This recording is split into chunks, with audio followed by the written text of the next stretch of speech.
And again, folks, thanks for joining us and being a part of our worship experience. I'm Juno, I'm the lead pastor here, and it is great to be with you this morning. Now, Ezra, in case some of you don't know, is my grandson, and he has something to share about his own spiritual journey. Let's take a look. Ezra, where does Jesus live? Yeah! Hey, Ezra, where does Jesus live? In your heart. Yeah. Where does Jesus live? Yeah. And I promise,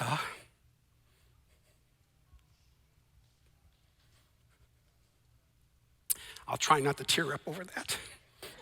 I've watched it numerous times. Okay, anyway, does Ezra know all of the theological ins and outs of the faith? Nope.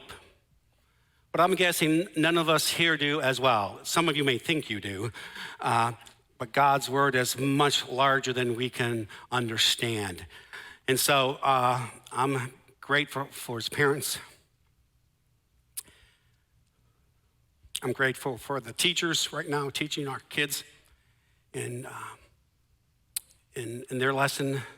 And I'm grateful for Pauline upstairs teaching our high school students and middle school students, and for Andrew as he reaches out to our young adults. But Ezra also loves to be affirmed. And I think with all of us here, we enjoy that as well. And so let us affirm those who are joining us online as well as all of you here today. So let's give a round of applause for that. And again, it's an honor to be here sharing and continuing along in our Sermon on the Mount study that we are calling Base Camp. And so why do we call it Base Camp? It's like, can't you just call it the Sermon on the Mount? Oh, we could have. But yet Base Camp really reflects who we are and what the church is about. As we saw in the video, the base camp is where the climbers go to get recharged, to get some food, to figure out what their next steps are. And so it is with us as the church. Base camp is your place to come to get recharged, to look at God's word, and to try to figure out the next mountain you are to climb. And so we are grateful that you are here with us each and every day. And that is really our desire, is to help equip you. That, if you notice in the video, we're pretty intentional that base camp is not the destination. This church is not your destination, but each of us are called to go out there and to be a light to our community.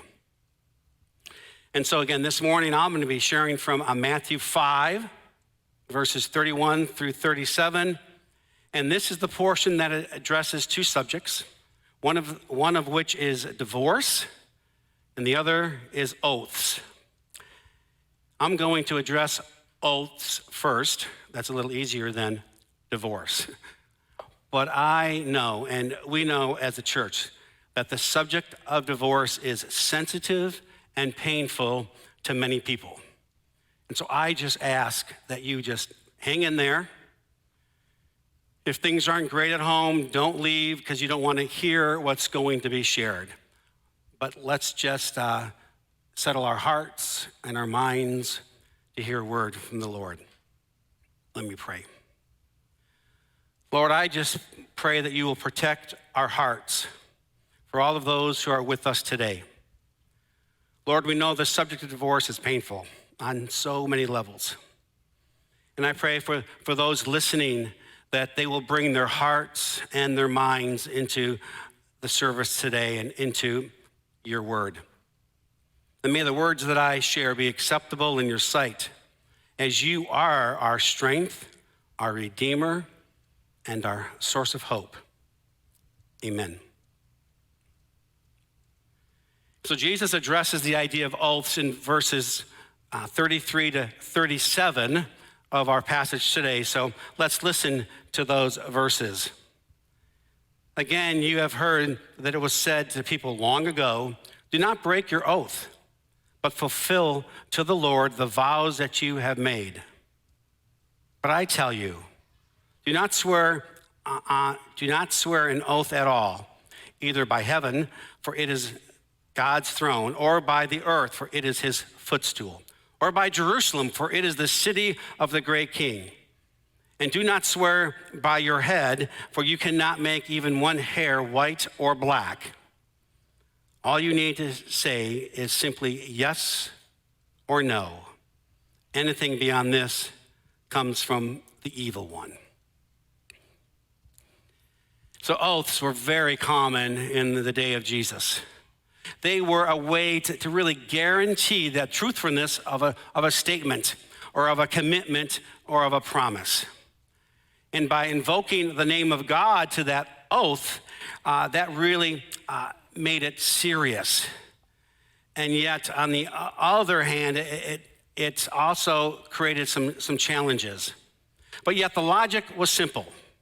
If they broke their oath because they brought God's name into it, or they brought something sacred into this oath, that they would invite divine punishment from God. So by making this oath, you were saying to somebody, this is true. I promise, or else I'm going to be struck dead. And so the religious leaders who lived by the law, these were called the Pharisees, and they were really good at following the law, following what to say and what to do. Well, they had found ways to circumvent the oaths, circumvent them to prosper them, to make it beneficial for them. They also found ways to do that so that they could get out of an oath and escape the judgment of God. You know, we would call it double talk, or we would call it, and if you're into politics, political politics. You know, they would be doing things just to get what they really wanted at the end. And Jesus essentially challenges the oath-making culture of the time. He challenges them. And instead of relying on their oaths or swearing by various elements and doing it for your own agenda or purpose, Jesus calls very much simpler and more genuine communication. It's simple. Your yes should be yes, and your no should be no. Can't get much simpler than that. There's no need for added affirmations, invoking higher powers to back up your words or to guarantee your promise. Authenticity and truthfulness should define every word that we say, not just those that are bound by these really big old oaths. And you might be aware that I know there are certain denominations that have been formed with this verse as one of their high values, that you cannot make an oath. And so if you're a part of some denominations, you couldn't join civic organizations that made you make an oath to that organization, because they said, no, we're told we cannot make an oath. And while we may not make traditional oaths like the people in ancient Judea, sometimes, you don't need to show me your hands, but sometimes I've heard the phrase, or I swear, I promise, or on my mother's grave.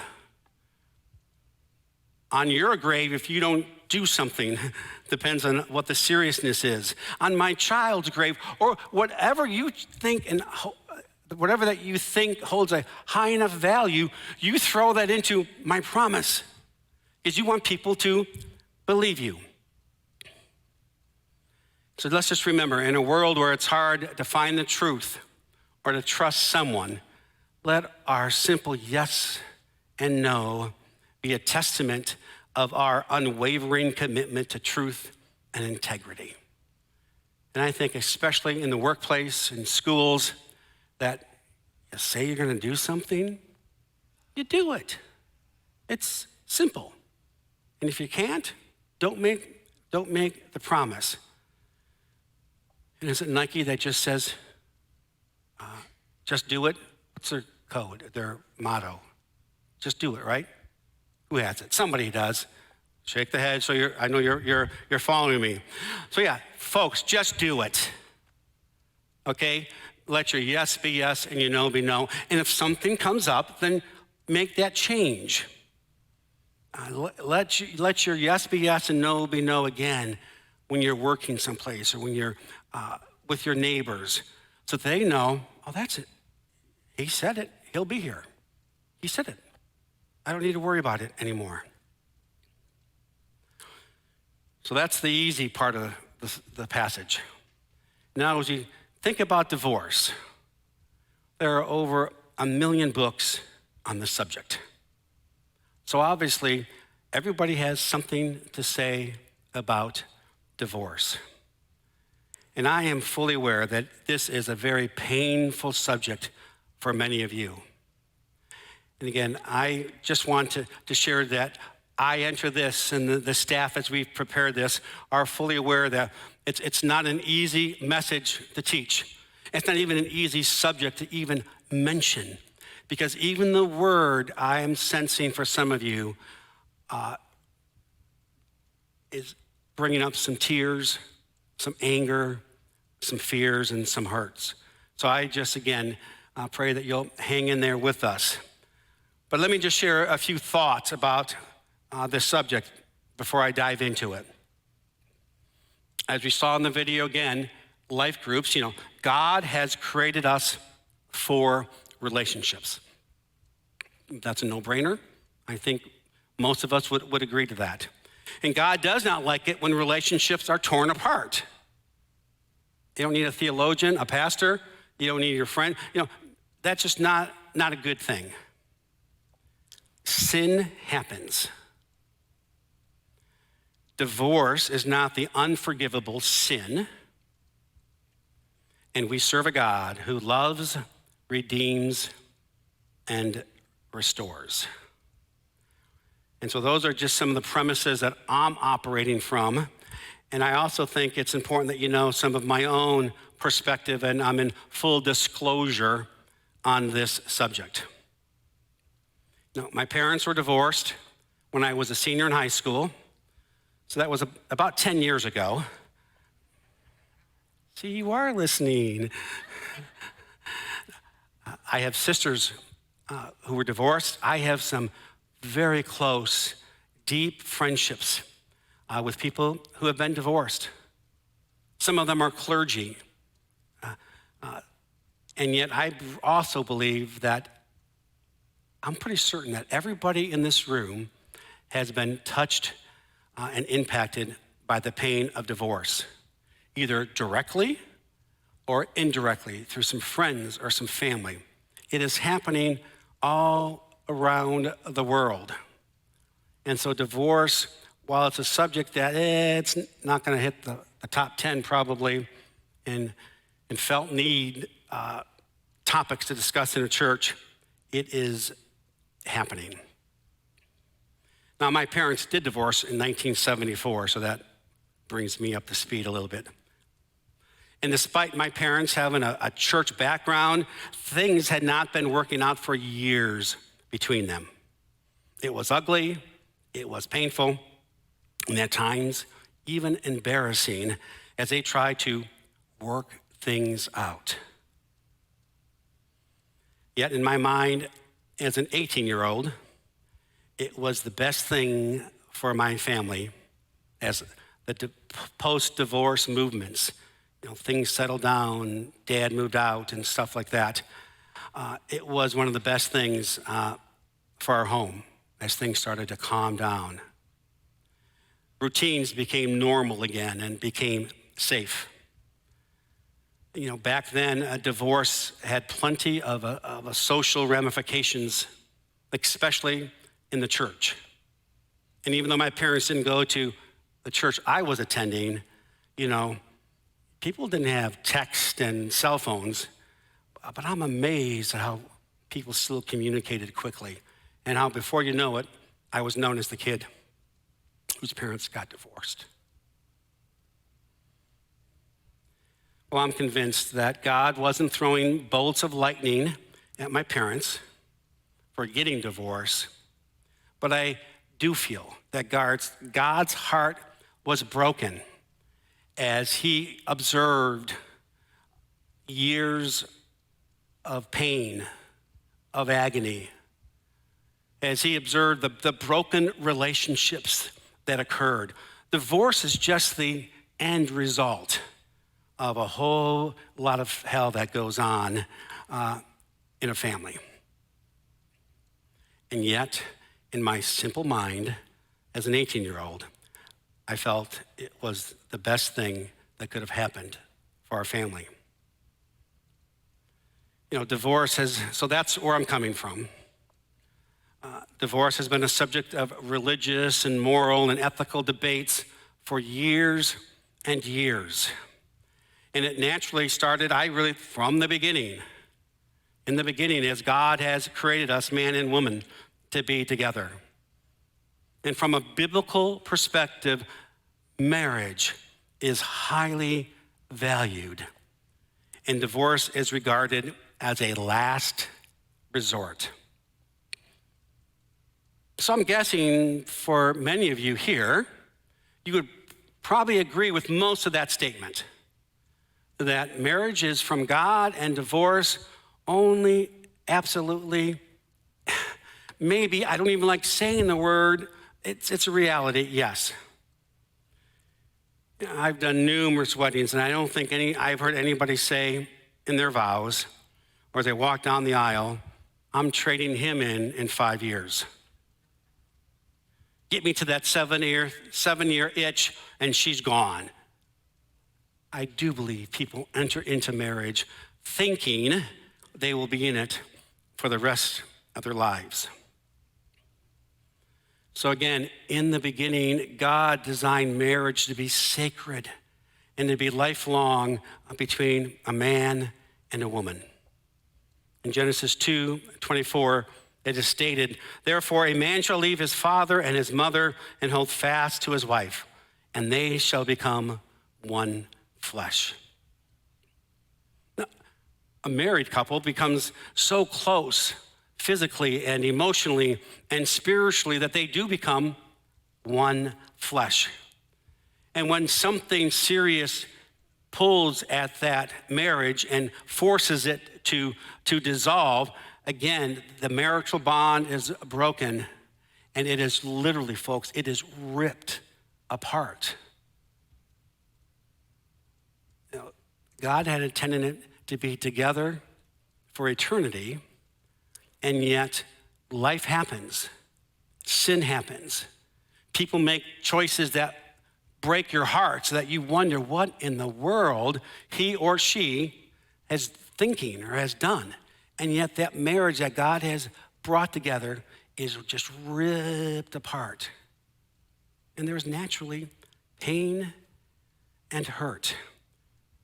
And yet this bond is also represented in Scripture as the love and the commitment between Christ and the church, that he is with us forever, no matter what we do.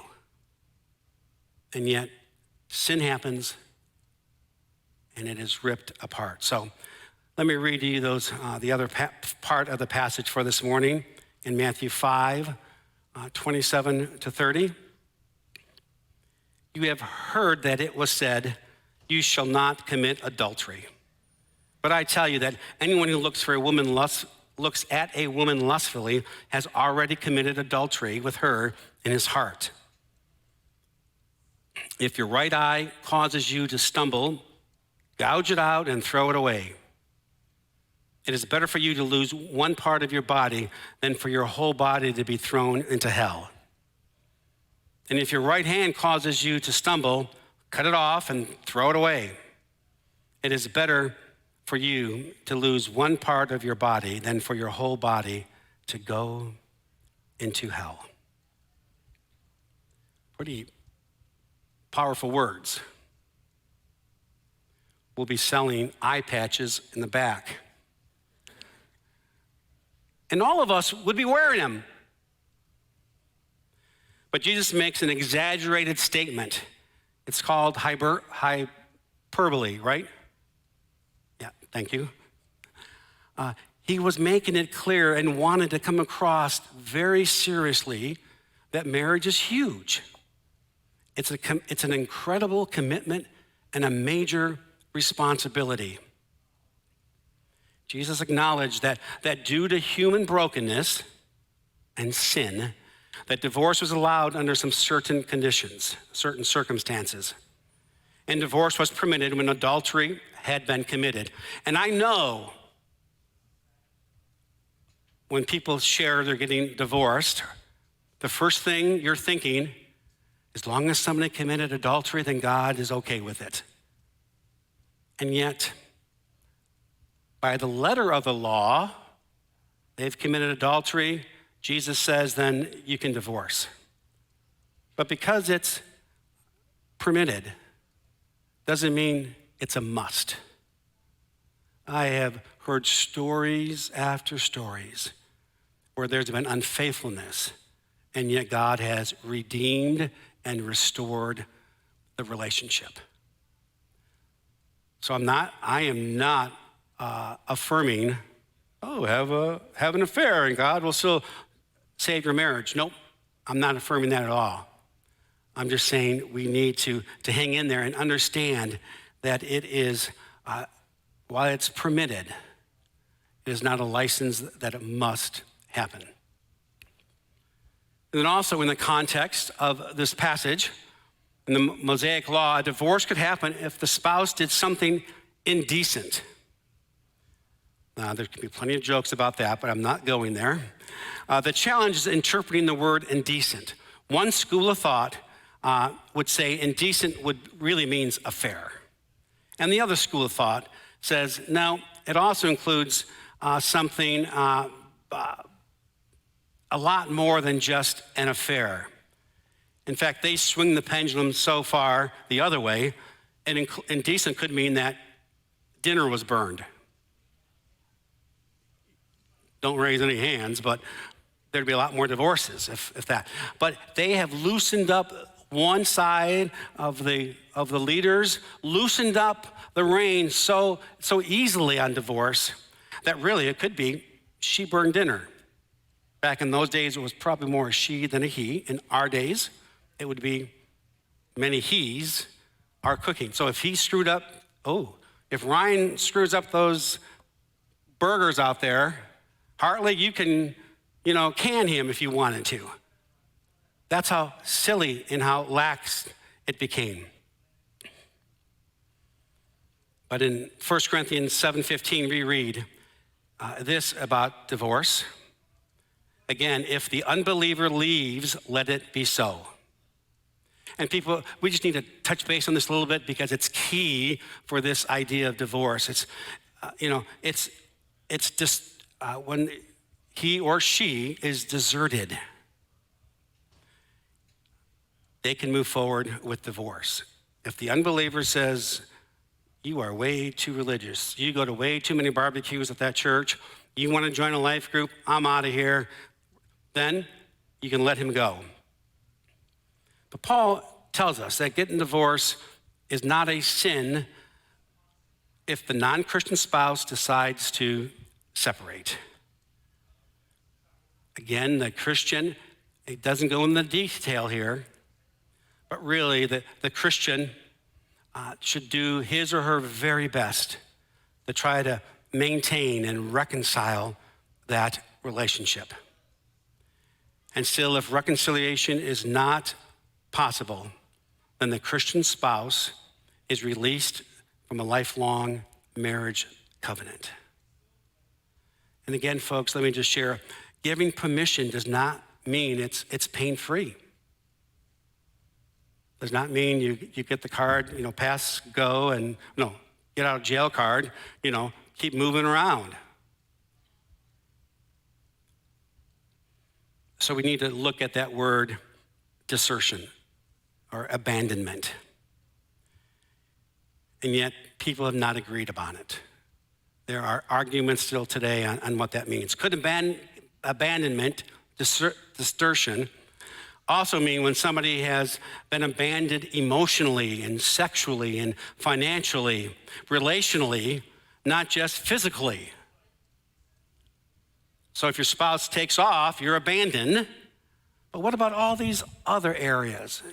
If you have been abandoned in all those other areas, does that give you a permit to get a divorce? I fall on the side of yes. And I don't say that lightheartedly. It doesn't give you it doesn't give you a pass. I would still say if the spouse is gone and not helping financially, not there physically for you and or the kids, there's no intimacy, there's nothing financially, there's no marriage, people. Duh, you don't need me to tell you that. Something isn't working here. He or she has checked out and is gone for whatever reason. And yet, it's like when I'm at the bed of a person who's about to die, I continue to pray for a miracle, even though the machine's slowly going to a flat line. The same with a marriage. I continually pray for hope. And I would say to anybody who's in that situation to say, give it all you have to reconcile. Ask for God's strength. Work it through with your life group. Do everything you can. And on the other hand, Jesus died for the church. You don't need to die in your heart or not physically, but emotionally, because your spouse has abandoned you years ago. It's difficult. I don't have I'm not giving out an easy pass for divorce, but I also know God has not called let's say in this case, the woman to live in years of abuse.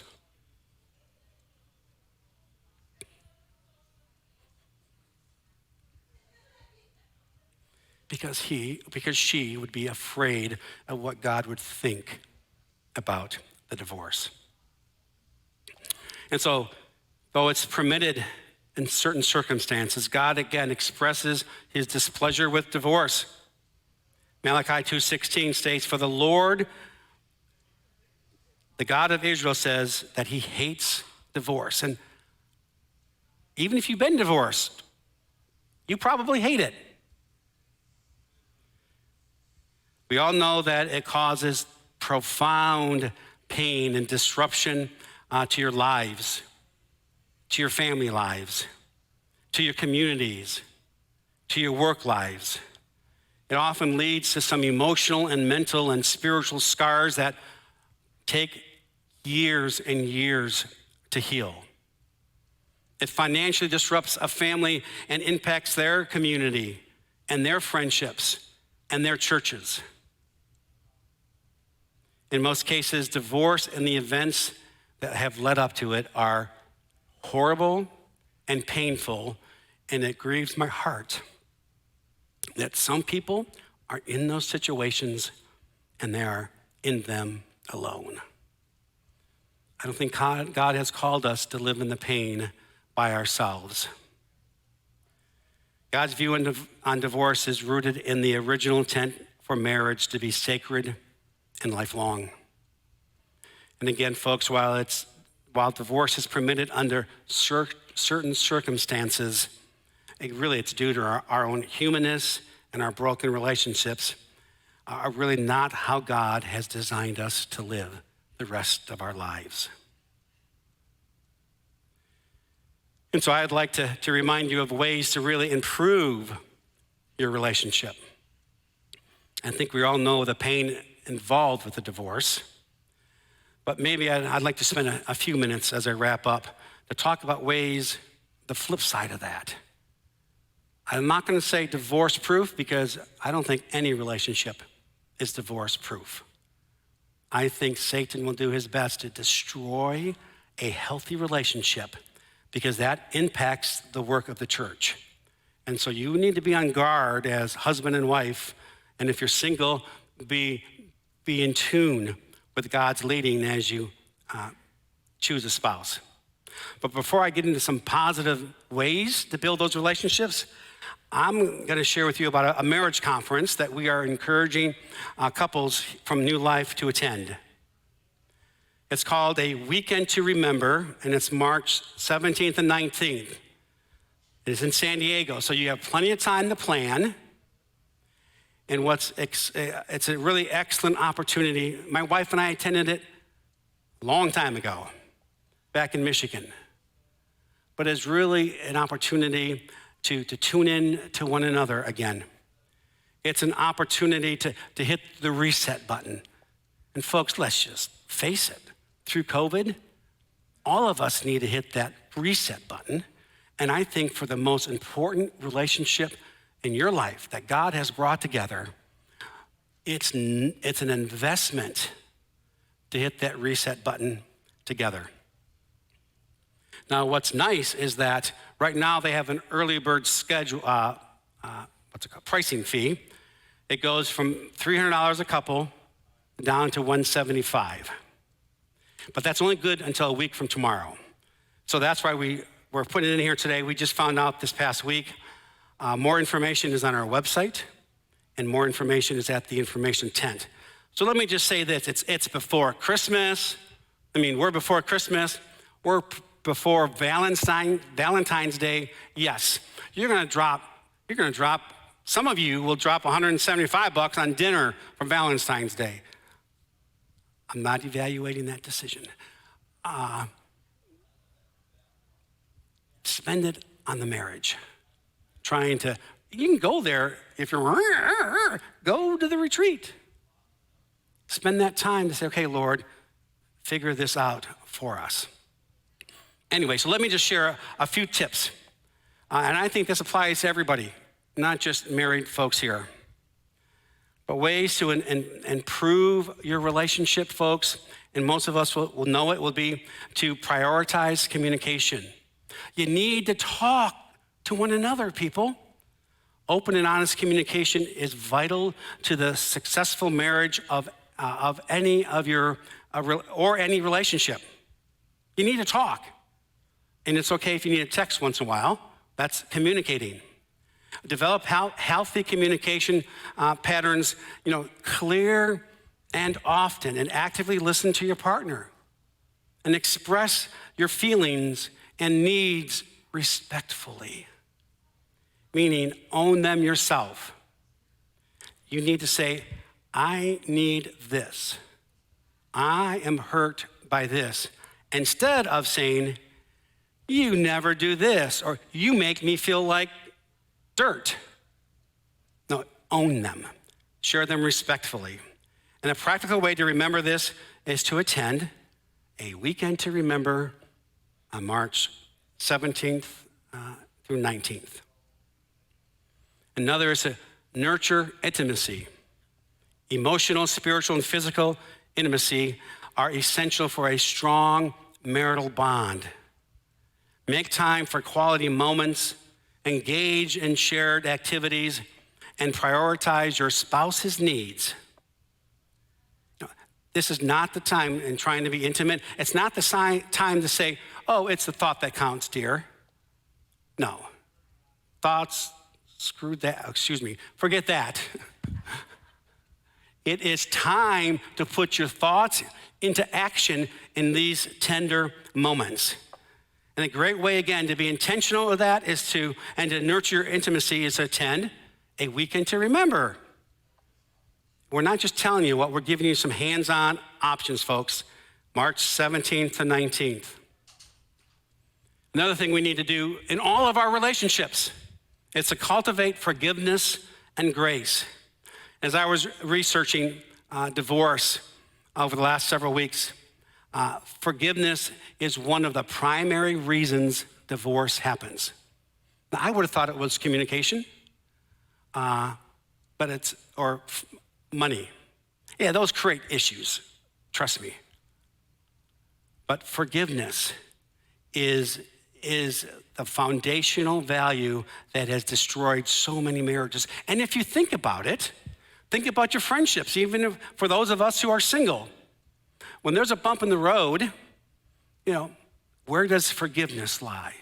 I'm not saying spouses, you need to be a doormat to one another, but you have to work into your life, into your practices, the idea of forgiveness. And we need to remember that all of us, spouses, your friends, people you hang out with, we're all imperfect. We've been forgiven, and we need to forgive others. We need to practice forgiveness and extend grace when conflicts arise, because it's going to happen. I had one couple say, hey, I've been at a couple of your wedding services, and you talk about conflict too much. So at our wedding, just talk about the good things about marriage. I'm thinking, you got a wake-up clue. That's why I send them out for premarital counseling, because it's like, I'll let a counselor deal with that. But anyway, they just wanted to hear the warm, fuzzy things. And yeah, that's all a part of marriage, but it's not the only part. So you need to learn to apologize. I am sorry I did this, and spell it out. Don't say, I'm sorry you were hurt. That's no ownership. You're just a little too sensitive there, dear. Not that I've ever said that. But anyway, it's own it. I am sorry I was late again for the third time this week. I'm sorry I didn't make that appointment. I'm sorry I talked too harsh to you. Again, folks, forgiveness is really one of the ingredients of growing any of our relationships. And where can you learn this? Attending a weekend to remember. It's half off, almost half off, until a week from tomorrow. Again, I get nothing from them for promoting this weekend to remember. Okay, here we go. We're winding up. You need to seek support and counsel. You need to join a life group, people. If your marriage faces challenges, don't hesitate to talk to somebody who's a professional in this. If you've gone down that road, and usually by the time you share with somebody, hey, our marriage is a little rocky, it's been rocky for months and months. So invest in a professional counselor to help you unpack the hurt and the pain. And in some of those cases, though, if it's early enough, share with your group. He just ticks me right off. And you're going to have probably several say, ditto, ditto, ditto. And misery does like company. And so you can share together. You can share how you've learned to grow through those situations. And again, people, a great way to be intentional and to seek each other's support from other people is to attend a weekend to remember. What date is that? March 17th and 19th. And then finally, I got one more after that. Finally, prioritize your relationship with God. And while I would like to say that little verse, the family that prays together stays together, I know many of you have prayed together and divorce happens. And so I'm not giving you a refrigerator magnet about putting God first, but both individually and as a couple. You need to involve God in your marriage by praying together. Some people read a book together. I always thought that was a little weird. So my wife read it on her own. I read it on my own, and then we'd come together to talk. But if you want to read your spouse, that's good. This happens as you really are in community with others, to see how other marriages are brought together. Your spouse isn't your everything. God is. Your spouse was never created to meet all of your every needs in life. That's what God is for. And then finally, you need to commit to lifelong love. Each of you need to know you're there for the long haul. You need to embrace the biblical principle that marriage is a lifetime commitment. You need to cultivate that mindset that the commitment is lifelong and that there are going to be rough roads. I mean, the benefit of having an intergenerational church is many of you who have been married 50, 60, anybody 70 here? Maybe they're watching online, but I'm pretty confident there have been some rough roads in those 50, 60, 70-year marriages. Don't jump ship in the middle of that. Work it out. Stay together. Let your yes be yes. When I worked at Western Michigan University, we were offering workshops for people that retired. Why? Because all of a sudden, they're back home with the spouse. And they haven't been together that long in 30, 40 years. They needed to learn how to exist together in the same house. Now, COVID has created some of those anxieties for people because remote working is much more accepted today. But just know that it's not easy. You're going to need some help. Now, back when my wife was alive, I knew a situation was going sideways when she would say, "I love you, but in this moment, I don't like you." So I knew, okay, back it up, Juno. I said something again, or I did something again that is just pushing her buttons, and I just needed to listen. Second, people, God has created us for relationships, friendships, for marriage relationships. And no doubt, again, some of you probably need to give somebody a call. We have a list of several people that we can refer you to. Just let us know that. Let me encourage you to invest in your relationship. Yes, therapy is going to cost you some money.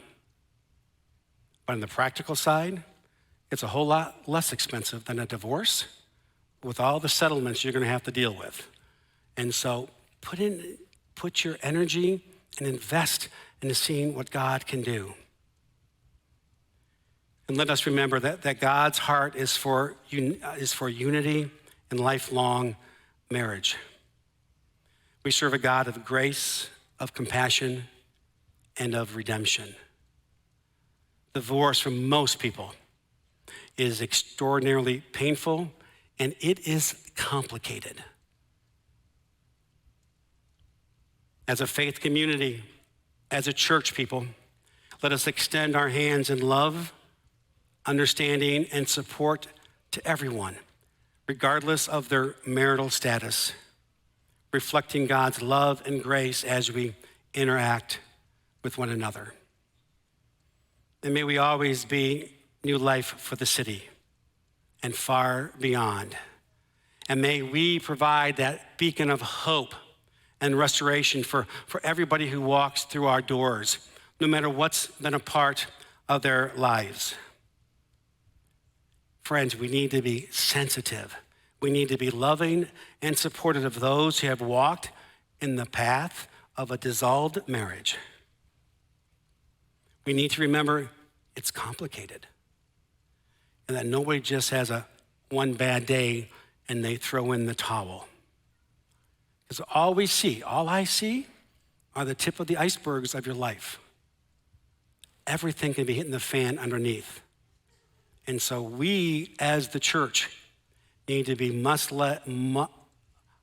less judging, but rather understanding and listening. Now, I'm confident if God can raise the dead, if God can split the sea, if God can bring sight to the blind and bring hearing to the deaf, that God can restore your marriage. And why? Because simply our help is in the name of the Lord, maker of heaven and earth.